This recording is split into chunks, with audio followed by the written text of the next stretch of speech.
রোজার শুরু থেকে সবার কেমন জানি ভাজাপোড়া খেতে খেতে বোরিং ফিল হচ্ছে, তাই না বলুন? চলুন আজকে মজাদার স্পাইসি চিকেন পাস্তা রান্না করি। আসসালামু আলাইকুম everyone, welcome back to my page Humayra's lifestyle. Chicken pasta রান্না করার জন্য এইখানে আমি প্যাকেটের পাস্তা ব্যবহার করতেছি। এটা হচ্ছে ম্যাকারনি পাস্তা। তো এইটা আমি হাফ ব্যবহার করব, মানে হাফ রান্না করব। তো পাস্তা রান্না করার জন্য আমি চুলায় একটা প্যান বসিয়ে দিয়েছি, তার মধ্যে পরিমাণ মতো তেল দিয়ে দেন হচ্ছে লবণ আর 1 চামচের মতো রান্নার রেগুলার তেল। এখন পানিতে কিন্তু বলক চলে আসছে, আর এই পর্যায়ে আমি 1 কাপ পাস্তা নিয়েছি আর পাস্তাগুলোকে পানির মধ্যে ঢেলে দিলাম। আর এখন হচ্ছে 2টা টমেটোকে আমি এইভাবে কেটে নিয়েছি, ছুরির সাহায্যে কেটে হচ্ছে পাস্তার সাথে সেদ্ধ করব। টমেটো 2টা কিন্তু খুব সুন্দর মতো করে সেদ্ধ করা হয়ে গেছে, এখন হচ্ছে উঠিয়ে নিব। আর পাস্তাগুলোও কিন্তু সেদ্ধ হয়ে গেছে। এই পর্যায়ে আমি চুলা থেকে নামিয়ে দেন হচ্ছে একটা ছাঁকনির সাহায্যে ঢেলে তারপরে হচ্ছে পানি দিয়ে, পাস্তা কিন্তু অনেক বেশি সেদ্ধ করা যাবে না, তাহলে কিন্তু একদমই ভেঙে যাবে। তো এখন হচ্ছে চুলা একটা প্যান বসিয়ে দেন রান্নার রেগুলার তেল দিয়ে দিলাম, যেটাকে সয়াবিন তেল বলে। তেলটা হালকা একটু গরম হয়ে আসলে এখন দিয়ে দিলাম হচ্ছে 1 টেবিল চামচ পরিমাণ রসুন কুচি।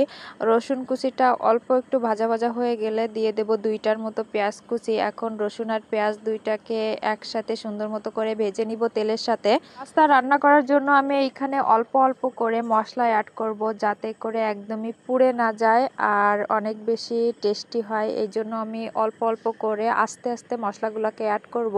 এখন দিয়ে দিলাম হচ্ছে লাল মরিচের গুঁড়া, আপনারা চাইলে চিলি ফ্লেক্সও দিয়ে দিতে পারেন। এখন দিয়ে দিব হলুদের গুঁড়া, গরম মশলার গুঁড়া, জিরার গুঁড়া আর ধনিয়ার গুঁড়া দিয়ে মশলাগুলোকে সুন্দর মতো করে কষিয়ে নিব।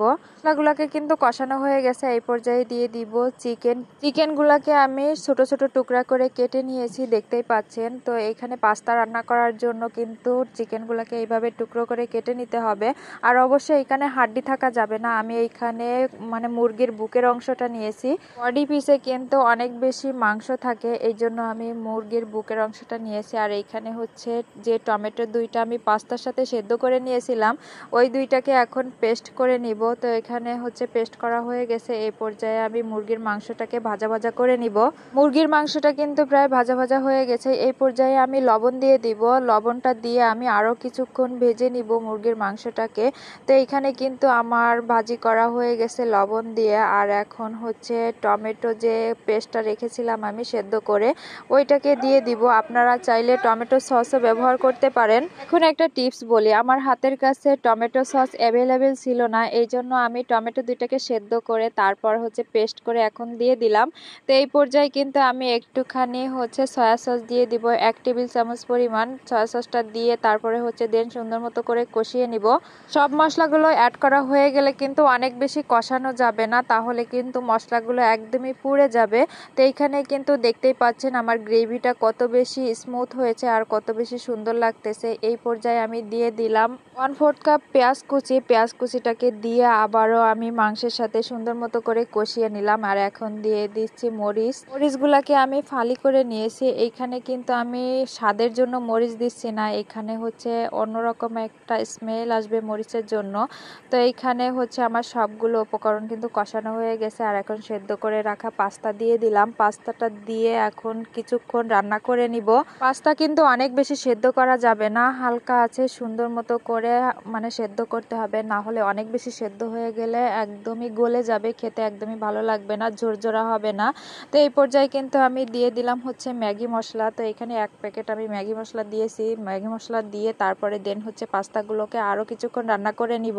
পাস্তা যত বেশি ঝরঝরা হয় তত বেশি কিন্তু খেতে ভালো লাগে। তো এখানে দেখতেই পাচ্ছেন আমার পাস্তাগুলো কত বেশি ঝরঝরা হয়েছে।